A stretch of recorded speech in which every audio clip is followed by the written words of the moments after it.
Hi guys, Matt Z from Optimus Futures offices. Today I'm going to talk about decision making in trading. Many years ago, I had a customer who joined us and he reminds me of a sentence that I told him at the time. And what I told him at the time was, you can't grow from fence painting to trading.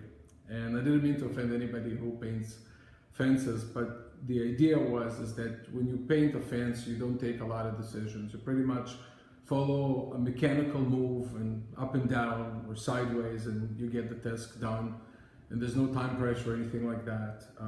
And in trading, you have to make, it's exactly the opposite. You have to make a lot of micro and macro decisions.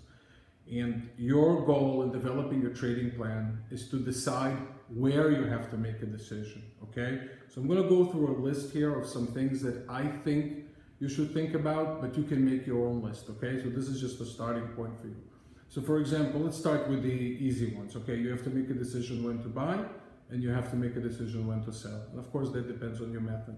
But there will be other issues that you may encounter. For example, you would want to make a decision where you're staying out, okay? You gotta make that decision. There's gotta be a set of conditions in the market where you make a decision, you say, I'm not gonna trade under when this happens, under this set of conditions, under this volatility, or anything of that sort, okay?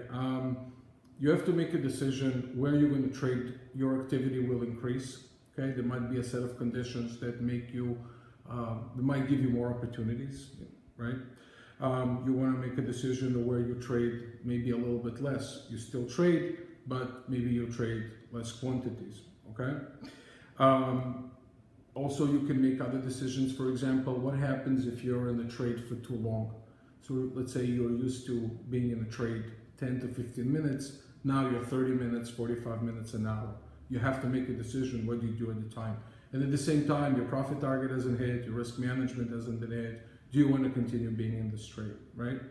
And the other thing is that you have to think about is basically how long do you want to trade throughout the day? That's also a decision. For example, you know, periodically I have to step out of my computer after 2 hours. I got to take a 15-minute break.